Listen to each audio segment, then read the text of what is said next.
Ya, Shalom saudara, kita mengucap syukur kalau kita bisa ada di kesempatan ini dan kita bisa sama-sama mengalami kuasa Tuhan lewat ibadah kita. Bahkan lewat kesempatan ini juga kita akan sama-sama diberkati dengan cara yang berbeda lewat sharing kita bersama dengan narasumber Ibu Angel Damayanti PhD. Beliau juga sebagai Dekan Visipol UKI, Fakultas Ilmu Sosial dan Ilmu Politik dari 2016 sampai sekarang, dan beliau juga sebagai dosen Hubungan Internasional UKI dan sebagai dosen di program S3 di STIK Sekolah Tinggi Ilmu Kepolisian. Nah, kita mau sapa dulu narasumber kita. Apa kabar Ibu Angel? Puji Tuhan, luar biasa Wendy. Haleluya. Shalom pemirsa, salam sehat, salam sukses dalam Tuhan Yesus Kristus. Puji Tuhan. Hari ini kita ingin bincang-bincang dengan Ibu Angel seputar dengan kondisi yang sementara terjadi dalam di bangsa kita, bahkan bangsa-bangsa yang ada di muka bumi lewat pandemi COVID-19 ini. Saya kira kita semua terdampak dengan hal ini, dan oleh sebab itu kita ingin mungkin ada hal-hal yang luar biasa mungkin yang bisa dibagikan lewat pengalaman-pengalaman yang dialami oleh Ibu Angel serta keluarga, dan dalam hal-hal yang lain juga ya. Jadi mungkin itu yang dapat kita bincangkan atau kita bahas pada kesempatan ini. Jadi saudara simak baik-baik, saudara bisa ambil hal-hal yang luar biasa dari perbincangan kita pada saat ini. Ya, gimana Bu Angel dengan kondisi yang terjadi pada saat-saat lewat pandemi ini, apa aja yang mungkin yang perlu kita pahami dulu tentang pandemi ini ya. Pandemi orang bilangnya COVID-19 atau singkatannya Coronavirus Disease 2019. Awalnya bermula dari satu kota di Cina, di Wuhan, yaitu sekitar bulan November atau akhir 2019, makanya disebutnya COVID-19.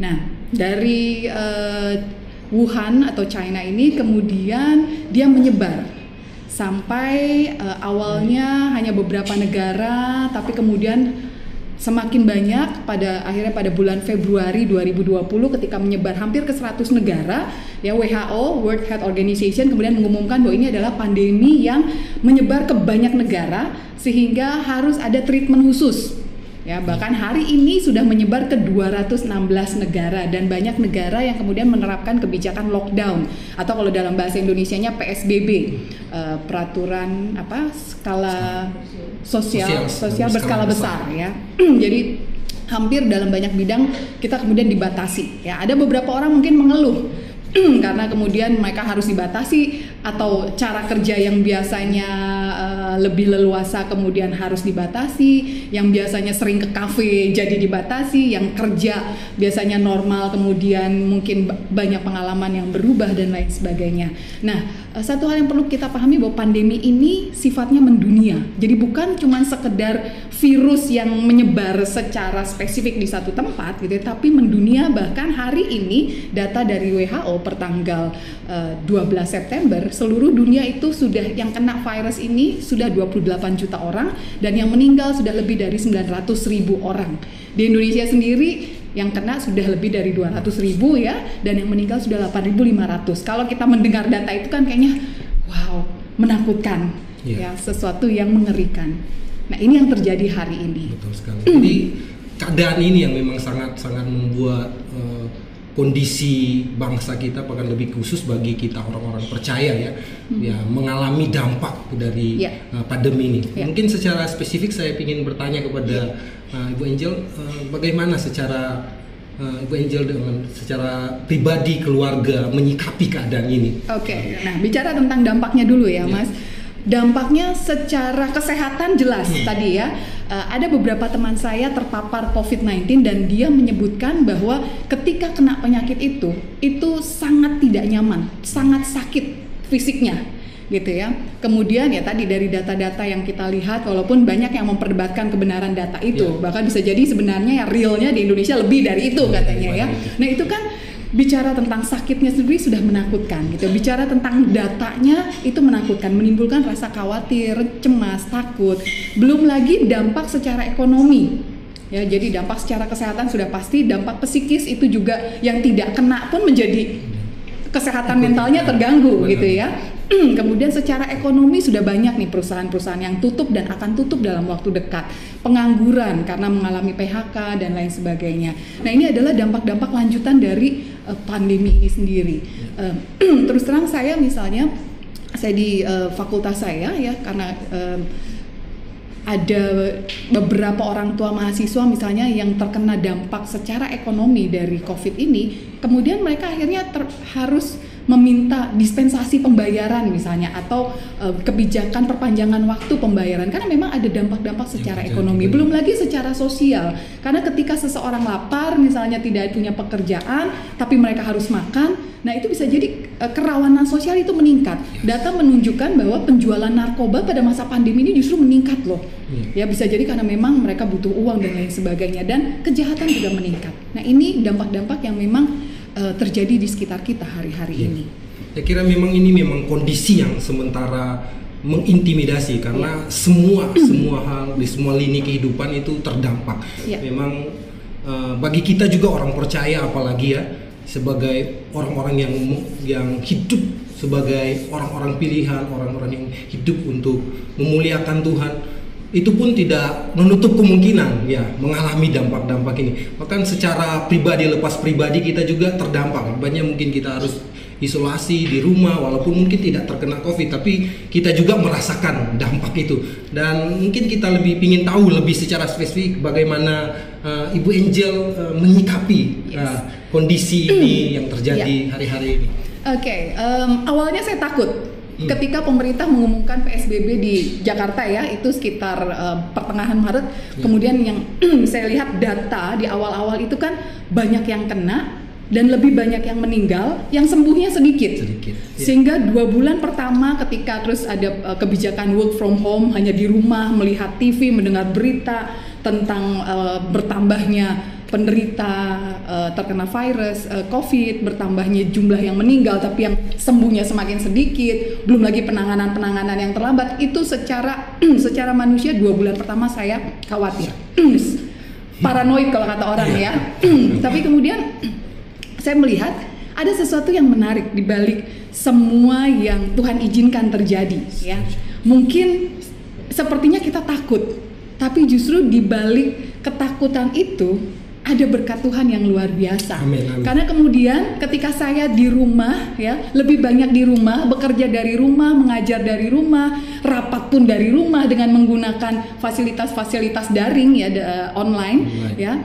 Saya lebih punya banyak waktu di rumah ya, mengurus anak ya, bertemu suami yang kalau waktu saya hari-hari biasa suami saya sibuk itu ketemu hanya ya malam hari ketika sudah mau tidur udah ngeletak langsung tidur gitu ya. Tapi ketika work from home ini justru kami punya banyak waktu, sampai suami saya kemudian mengatakan, "Mah, kayaknya semakin hari aku melihat kamu semakin cantik, aku semakin jatuh cinta sama kamu." Waduh, saya merasa ini menjadi momen, menjadi satu kesempatan untuk kami semakin punya waktu bersama, waktu intim bersama gitu ya. Waktu untuk saling komunikasi. Kami menikah sudah 20 tahun gitu ya. Bisa dibayangkan banyak hal-hal yang sepertinya, loh selama ini kita kok nggak terlalu seakrab ini ya gitu. Kemudian juga saya tidak perlu stres dengan macet di Jakarta. Kalau mesti bangun pagi, kemudian harus pergi rapat pagi-pagi, kena macet dan lain sebagainya, saya bisa rapat online menggunakan fasilitas, sehingga saya punya lebih banyak waktu untuk bersama Tuhan. Iya, puji Tuhan. Saya bisa memuji Tuhan, menyembah Tuhan, belajar firman, dan kadang-kadang tanpa saya sadari, tahu-tahu waktu sudah berjalan 1 jam, 2 jam, 3 jam. Mendengar khotbah dari YouTube, membaca firman Tuhan, puji-pujian juga banyak dari aplikasi-aplikasi online, dan itu memberi kekuatan buat saya sehingga memasuki bulan-bulan selanjutnya sampai hari ini saya justru mendapat sebuah kekuatan baru. Keluarga kami dipulihkan, hubungan saya dengan suami menjadi semakin akrab, dengan anak-anak yang biasanya tahu sendiri, anak saya yang pertama sudah kuliah semester 3, anak saya yang kedua kelas 2 SMA. Anak-anak seumur itu biasanya kalau disuruh di rumah susahnya setengah ampun deh ya. Tapi justru ketika work from home, ketika ada pandemi, mereka di rumah, kita punya banyak waktu untuk berdoa bersama, menggali firman Tuhan bersama. Artinya di balik pandemi ini justru menjadi sebuah kesempatan untuk kita semakin dekat dengan Tuhan. Yes, dekat dengan Tuhan, dekat dengan keluarga. Ketika di luar saya baca angka perceraian bertambah, keluarga umat Kristen ya, keluarga anak-anak Tuhan harusnya justru semakin menikmati anggur manis dari Tuhan. Begitu Wendy? Ya, luar biasa ya. Kalau kita lihat bahwa Ibu Angel menyikapi bahwa semua yang terjadi ini sebagai momen atau kesempatan. Kalau bahasa kita sebagai orang-orang percaya itu bahasa ada kairos, ada kesempatan yang bisa kita ambil, di mana bisa membangun hubungan yang kuat dengan keluarga, juga bisa membangun keintiman dengan Tuhan. Dan ini yang Tuhan inginkan sebenarnya bagi kita orang-orang percaya hari-hari ini. Jadi dalam kondisi atau dampak dari pandemi ini sementara membuka mata kita ya, dan membuka pandangan kita untuk melihat lebih lagi. Jadi kami ingin ditanyakan kepada Ibu Angel, gimana pendapat Ibu Angel soal pandangan secara universal bagi kita orang-orang percaya, orang-orang Kristen pada khususnya, bagaimana seharusnya kita memposisikan diri dalam keadaan seperti ini?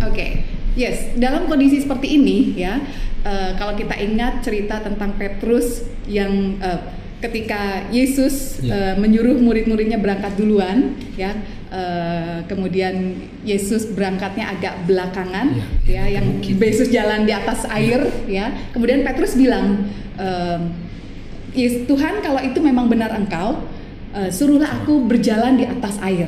Dan Tuhan Yesus cuma bilang, ayo jalanlah, keluarlah dari perahunya ya, jalanlah di atas air. Dan Petrus mencoba berjalan. Ketika dia memandang Yesus, dia berjalan di atas air itu. Tapi ketika dia melihat kondisi sekeliling, dia mulai tenggelam. Artinya yang saya mau kasih tahu, dalam kondisi seperti ini jangan salah fokus. Ya, kalau bahasa anak sekarang jangan gagal fokus gitu ya, jangan salah fokus. Fokus pada Tuhan. Jangan fokus pada masalah, jangan fokus pada pandemi, jangan fokus pada krisis ekonominya, jangan fokus pada sakit penyakit dan lain sebagainya, tapi fokus pada Tuhan. Dan saya sangat diberkati dalam kondisi saat ini ya, dengan firman Tuhan di dalam Yesaya 40 ayat 31. Ya, ini sebenarnya kesempatan yang bisa kita gunakan, Wen, dan Bapak Ibu para pemirsa ya, para saudara-saudara yang mendengarkan firman Tuhan melalui acara hari ini ya. Yesaya 40 ayat 31 katakan begini, tetapi orang-orang yang menanti-nantikan Tuhan mendapat kekuatan baru. Mereka seumpama Raja Wali yang naik terbang dengan kekuatan sayapnya. Mereka berlari dan tidak menjadi lesu, mereka berjalan dan tidak menjadi lelah. Dikatakan orang-orang yang menanti-nantikan Tuhan. Nah, momen seperti ini, ya seperti yang tadi saya sebutkan, ketika kita harus work from home, stay at home, dan lain sebagainya, gunakanlah ini sebagai momen untuk menantikan Tuhan. Saat untuk kita berdiam diri di hadapan Tuhan. Saat untuk kita intim dengan Tuhan. Amen. Menanyakan Tuhan apa yang Kau mau dalam kejadian hari-hari ini, apa yang Tuhan inginkan melalui peristiwa yang terjadi di dunia hari ini. Ini adalah yang tadi kalau kata Mas Wendy, kairosnya Tuhan. Ini adalah kesempatan yang indah untuk kita semakin mengenal Tuhan, semakin tahu isi hati Tuhan, dan kita menanti-nantikan Tuhan. Jadi fokusnya ke Tuhan. Dan orang yang seperti itu, firman Tuhan bilang, akan mendapat kekuatan baru. Haleluya, luar biasa saudara ya. Wah, sangat menarik sekali perbincangan ini. Kita mau gali lebih dalam bahwa memang dahsyat bahwa sesungguhnya orientasi kita harus benar-benar kepada Tuhan. Masalahnya kalau kita disorientasi, banyak orang ya, hari-hari ini penuh dengan kegoncangan. Kita harus mengarahkan pandangan kita hanya kepada Yesus yang adalah sumber. Haleluya. Ya, Bu Angel, ada satu statement yang lagi berkembang sekarang ini lagi umum Indonesia. Katanya bahwa pandemi ini adalah sebuah teror bagi orang percaya. Menurut Ibu Angel, apa setuju dengan statement ini apa? Ya, di awal tadi saya sempat katakan pandemi ini menakutkan dan teror itu tujuannya adalah menakutkan. Kebetulan saya memang kajiannya terorisme gitu, itu yang saya pelajari ya. Nah, artinya ya kalau mau dibilang bahwa pandemi ini adalah sebuah teror atau alat yang digunakan oleh kelompok-kelompok teror misalnya ya, karena bisa saja digunakan ya. Ya, itu bisa jadi iya.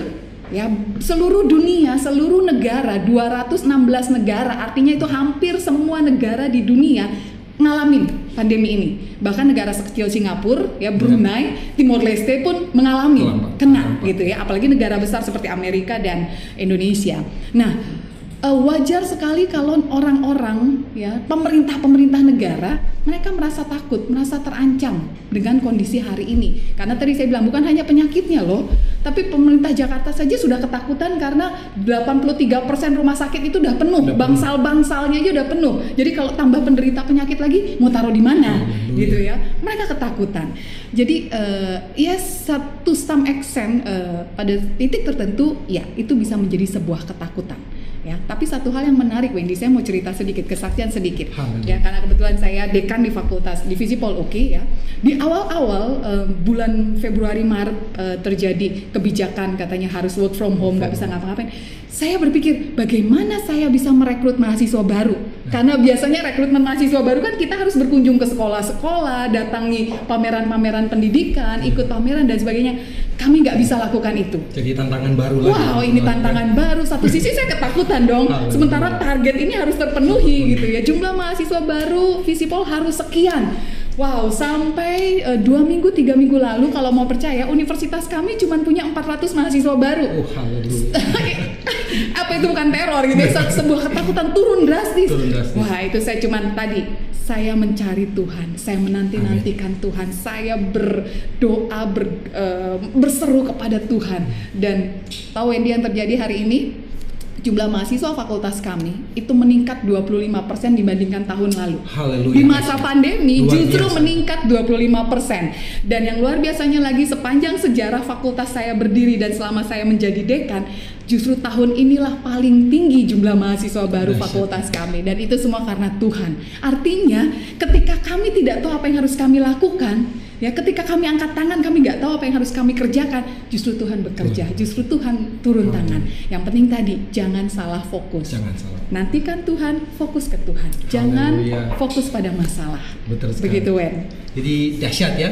Tuhan kita dahsyat, amin. Ada statement yang bilang itu power of kepepet. The power of kepepet. Artinya ketika tidak ada jalan, jalan terbaik adalah datang, menyerah dia kayak gitu. Yes. Jadi ini yang memang Ibu Angel juga sepakat bahwa ini adalah teror, tapi sebagai gereja Tuhan, sebagai orang-orang pilihan Tuhan, sikap kita ketika terjadi kondisi seperti ini, masalah bahkan tekanan, mungkin ancaman buat kehidupan kita, jalan terbaik hanya melekat kepada Tuhan. Yes. Ya, ada kesaksian yang dahsyat yang boleh dibagikan bahwa Ibu Angel boleh mengalami hal yang sangat luar biasa, bahkan di luar mungkin ekspektasi dari apa yang diharapkan. Tuhan bekerja lebih dahsyat. Amen. Jadi ini memang cara Tuhan, memang ketika orang dekat Tuhan, bahwa janji Tuhan itu akan tergenapi bagi orang-orang yang senantiasa berharap dan percaya kepada Tuhan. Amen. Ya, di sisi lain Bu Angel, apakah Ibu melihat manfaat dari pandemi ini? Mungkin itu yang menarik sekali untuk kita bicarakan. Ya,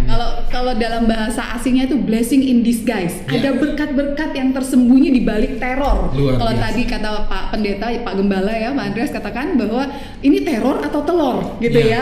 Teror itu kan sesuatu yang menakutkan ya. Tapi buat kami, buat saya pribadi, buat fakultas yang saya pimpin, ini malah menjadi sepertinya telur gitu. Sesuatu yang kalau telur itu pada waktunya dia menetas, dia muncul sebuah kehidupan. Ya, kalau telur ayam ketika dia dirami beberapa hari gitu ya, saya lupa berapa hari, mungkin sekitar 30 hari, kemudian dia dari dalamnya itu pecah, retak, dan muncullah anak ayam yang baru. Nah, ini menjadi seperti sebuah kehidupan yang baru justru di tengah ancaman yang tadi saya sebutkan. Keluarga kami dipulihkan, rasa cinta saya dan suami saya itu semakin lebih dalam ya, hubungan komunikasi saya dengan anak-anak menjadi lebih akrab, dan terutama hubungan kami dengan Tuhan, hubungan saya pribadi dengan Tuhan semakin lebih intim. Dan tadi fakultas ya, yang tidak saya duga-duga, yang awalnya saya khawatir, saya takut, tapi saya serahkan itu semua ke Tuhan, dan Tuhan tunjukkan bahwa Dia adalah Tuhan yang mengendalikan segala sesuatu. Di sekeliling kita boleh goncang, badai boleh datang ya, tapi anak-anak Tuhan yang menanti-nantikan Tuhan tadi dikatakan akan mendapat kekuatan baru. Satu hal yang menarik, Wen, ya, karena firman Tuhan tadi Yesaya 40 ayat 31 katakan orang yang menanti-nantikan Tuhan itu seumpama raja wali yang naik terbang. Ya, satu hal yang menarik dari raja wali, kebetulan saya suka sekali tentang raja wali ini ya. Ketika badai, ya, ketika petir sudah mulai menyambar, ketika awan hitam itu sudah mulai datang, dan angin kencang, ya, binatang-binatang yang lain seperti singa pun ketakutan. Dia akan cari tempat berlindung, ya, apalagi ayam, ya kan, apalagi binatang-binatang kecil, mereka akan cari tempat persembunyian. Tapi apa yang dilakukan oleh seekor Raja Wali, ya, dia menatap badai, ya, dia lihat ke atas karena dia tahu awan badai, awan gelap itu posisinya di bawah. Karena dia berat dengan air. Kalau kita dulu belajar tentang penyubliman, ya, siklus hujan, ya, awan yang cumulus kalau nggak salah namanya, itu dia berat dengan air sehingga agak ke bawah, dan di atas itu kan terang, sehingga Raja Wali akan melihat ke atas karena dia tahu di balik awan gelap itu ada awan yang terang. Dan ketika petir menyambar, angin kencang bertiup, Raja Wali menatap tegak ke awan itu dan dia hanya menunggu kapan datangnya angin. Ketika angin datang, dia kepakkan sayapnya 1 kali 2 kali dan dia manfaatkan angin yang datang itu untuk membawa dia terbang naik ke atas melewati awan gelap, dan makanya di sini dikatakan mengatasi awan tinggi. Raja Wali itu terbang mengatasi badai, ya. Dan itulah kita anak-anak Tuhan yang menanti-nantikan Tuhan mendapat kekuatan baru, ya. Badai itu justru menjadi alat untuk membawa Raja Wali naik terbang tinggi, ya. Badai pandemi ini justru membawa saya dikenal di universitas saya, kok jumlah mahasiswa baru di fakultas kamu malah naik, ya. Ketika yang lain turun, universitas lain turun, kok fakultas kamu naik 25%, ya. Ketika yang lain pusing cari mahasiswa, kok kamu malah didatangi mahasiswa. Dan itu yang saya katakan, dengan badai kita menantikan Tuhan, menatap ke Tuhan. Angin badai itu jadikan sebagai kekuatan untuk membawa kita terbang ke atas, dipromosikan oleh Tuhan. Itu janji Tuhan. Luar biasa, ya. Jadi Ibu Angel melihat manfaat yang dahsyat dari hal ini. Memang bagi kita memang harus punya pandangan yang lebih daripada itu. Mungkin dunia melihat bahwa ini sebuah ancaman, tapi orang beriman harus melihat sebagai kesempatan, di mana kita melihat kuasa Tuhan bisa dimanifestasikan. Betul sekali. Artinya kita memang harus melalui ini, tapi jangan pernah takut karena Tuhan menyertai kita. Janji firman Tuhan selalu tergenapi bagi orang-orang yang melekat dengan Tuhan. Itu orang yang menanti-nantikan Tuhan. Ya, jadi itu menjadi satu alasan yang kuat, ya, untuk kita bisa melihat karya-karya Tuhan yang luar biasa. Dan mungkin ada pandangan-pandangan Alkitabiah lagi yang mungkin dapat Ibu Angel bagikan buat kita supaya lebih mantap lagi dong, untuk kita kuat di masa-masa yang penuh dengan kegoncangan ini. Selain Yesaya 40 ayat 31 ini, ya, yakinlah bahwa Tuhan izinkan ini terjadi, ya, Roma 8 ayat 28, karena Tuhan turut bekerja dalam segala sesuatu. Tuhan turut bekerja dalam masa-masa senang kita, Tuhan turut bekerja dalam masa sulit kita, dan Tuhan turut bekerja pada masa pandemi ini. Untuk apa? Untuk mendatangkan kebaikan bagi setiap orang yang mengasihi Tuhan. Dan salah satu ciri orang mengasihi Tuhan apa, Wen? Dia akan selalu cari Tuhan. Betul sekali. Orang yang mengasihi Tuhan akan selalu rindu, kapan saya bisa ketemu Tuhan. Setiap pagi bangun dengan sukacita karena saya tahu pagi hari waktu yang paling enak untuk ketemu Tuhan, untuk berhubungan akrab dengan Tuhan. Tuhan turut bekerja dalam segala sesuatu untuk mendatangkan kebaikan bagi setiap orang yang mengasihi Dia dan yang terpanggil sesuai dengan rencananya. Buat kita yang mengasihi Tuhan, buat kita yang menanti-nantikan Tuhan, percayalah, ada satu kebaikan yang Tuhan siapkan buat kita semua. Baik secara pribadi, keluarga, gereja, perusahaan, maupun bangsa dan negara. Amin. Luar biasa. Bahwa Tuhan itu semua bekerja di semua dalam kehidupan. Jadi saudara, tidak ada yang terjadi secara kebetulan. Bahwa semua ada dalam rancangan Tuhan, semua ada dalam perhatian Tuhan. Jadi saudara nggak perlu takut, seperti apa yang sudah disampaikan oleh narasumber kita, udah membagikan kekuatan yang luar biasa buat kita hari-hari ini, bahwa hidup kita memang harus benar-benar selalu terarah, terfokus kepada Tuhan. Harus nantiasa menanti-nantikan Tuhan, karena sumber di atas segala sumber adalah Tuhan. Ketika dunia digoncangkan, ketika dunia apapun sementara digoncangkan hari ini, hanya satu jawaban kita, hanya satu kekuatan kita, yaitu di dalam Kristus Yesus Tuhan. Haleluya.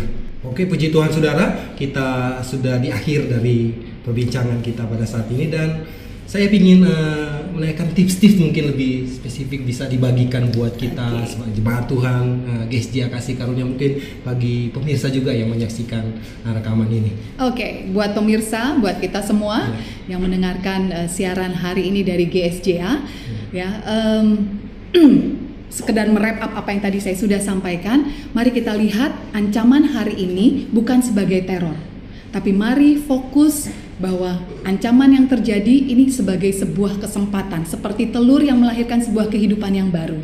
Ini adalah kesempatan untuk kita menikmati kehidupan yang baru di dalam Tuhan, menikmati saat-saat intim bersama Tuhan, menikmati saat-saat indah, anggur manis bersama keluarga, bersama suami, istri, anak-anak, orang tua, menikmati saat-saat yang semakin akrab ya bersama Tuhan dan juga keluarga. Dan satu hal seperti firman Tuhan tadi sampaikan, menanti-nantikan Tuhan. Caranya bagaimana? Bangun pagi, segera cari Tuhan. Fokus ke Tuhan. Jangan fokus pada masalah. Jangan fokus pada masalah keuangan, masalah kesehatan, ketakutan dan lain sebagainya. Tapi mari kita belajar fokus, menanti-nantikan Tuhan. Sama seperti seekor burung Raja Wali yang menatap ke atas ketika badai datang. Kita pun ketika badai datang, anak-anak Tuhan fokus ke Tuhan. Karena Tuhan yang akan membuat badai ini justru mengangkat kita menjadi semakin tinggi, terbang tinggi, mengatasi masalah-masalah kehidupan yang terjadi saat-saat ini. Kiranya itu tips buat kita, selalu mencari Tuhan, menanti-nantikan Tuhan, memuji Tuhan, menyembah Tuhan dalam setiap waktu, setiap kesempatan. Perkatakan firman Tuhan, karena itu yang menjadi janji dan kekuatan buat kita. Begitu Wendy. Luar biasa. Saya percaya kita semua diberkati oleh Tuhan lewat perbincangan kita bersama narasumber Ibu Angel, yang ada banyak pesan-pesan yang kuat yang boleh kita ambil untuk kita dapat terjemahkan dalam langkah-langkah kehidupan dengan panggilan kita masing-masing. Mungkin di paling akhir Bu Angel ya, mungkin kita boleh minta Ibu Angel berdoa juga untuk jemaat Tuhan GSJ Kasih Karunia yang lagi menyaksikan siaran ini, bukan, dan semua pemirsa yang melihat rekaman ini, supaya bisa mengalami kekuatan Tuhan untuk menjalani kondisi-kondisi yang sementara terjadi hari ini. Siap, mari kita bersatu dalam doa. Mari pemirsa, kita bersama-sama bersatu dalam doa. Amin. Bapak, kami bersyukur Tuhan untuk kesempatan pada hari ini. Kesempatan ini kami boleh berbagi akan firman-Mu. Kami tahu Tuhan, hari-hari ini, saat-saat ini ada banyak ketakutan yang muncul karena pandemi. Ada banyak ketakutan karena masalah penyakit, masalah ekonomi, masalah finansial, dan masalah-masalah sosial serta masalah dalam rumah tangga. Tapi kami percaya Tuhan, Engkau turut bekerja dalam segala sesuatu untuk mendatangkan kebaikan bagi setiap orang yang mengasihi-Mu. Bagi anak-anak Tuhan tidak ada yang mustahil, karena Tuhan mengendalikan segala sesuatu, dan Tuhan yang berkuasa di bumi dan di surga. Mari Tuhan, hamba-Mu membawa saat ini sidang jemaat GSJA Kasih Karunia Tuhan, dimanapun mereka saat ini sedang menyaksikan siaran ini Tuhan. Engkau memberkati mereka sama seperti Engkau memberkati kami di tempat ini. Engkau melindungi mereka sama seperti Engkau melindungi kami di tempat ini. Yang sedang sakit Tuhan, Engkau jamah, Engkau pulihkan kesehatan, Engkau sembuhkan di dalam nama Tuhan Yesus. Mereka yang sedang sakit secara ekonomi, secara finansial, di dalam nama Tuhan Yesus Engkau pulihkan. Bahkan Engkau bukakan tingkap langit untuk mencurahkan berkat-berkat-Mu yang tidak pernah berkesudahan. Sebagaimana Engkau bekerja di fakultas hamba-Mu Tuhan, mendatangkan begitu banyak mahasiswa baru, mendatangkan begitu banyak berkat-berkat. Engkau pun akan bekerja bagi setiap anak-anak-Mu di GSJA Kasih Karunia dan seluruh pemirsa yang menyaksikan acara hari ini. Mereka akan melihat dengan mata kepala sendiri betapa Tuhan baik, Tuhan mencukupkan, bahkan Tuhan memberikan jauh lebih besar, jauh lebih banyak daripada apa yang kami pikirkan ataupun kami doakan. Mari Tuhan, Engkau pulihkan rumah tangga yang mungkin belakangan ini sedang ada masalah komunikasi. Engkau pulihkan Tuhan hubungan antara suami dan istri, hubungan antara anak dengan orang tua, hubungan antara mantu dengan mertua, hubungan kakak dan adik. Tuhan, Engkau pulihkan di dalam nama Tuhan Yesus. Sebagaimana Engkau telah memulihkan keluarga hamba Tuhan, Engkau juga akan memulihkan keluarga-keluarga lainnya, baik itu jemaat di gereja sidang jemaat Allah Kasih Karunia maupun pemirsa lainnya yang menyaksikan acara ini. Tuhan, mari Engkau tunjukkan, bahkan dalam keadaan yang paling gelap sekalipun, di tengah badai sekalipun, Engkau tidak pernah meninggalkan kami, dan kami mau fokus kepadamu Tuhan. Sama seperti seekor burung Raja Wali yang menatap pada langit yang tinggi, kami pun mau fokus hanya kepadamu, dan kami mau menggunakan badai ini sebagai kesempatan untuk kami menanti-nantikan Tuhan, untuk kami boleh mendapatkan kekuatan baru di dalam kasih-Mu Tuhan, untuk kami boleh terbang tinggi mengatasi badai yang ada. Karena Terima kami kasih. percaya Tuhan tidak pernah meninggalkan Amin. kami sendirian. Thank you, Lord. Tuhan memegang kami dengan tangan kananmu, dan Tuhan yang membawa kami masuk pada kemenangan yang gilang gemilang.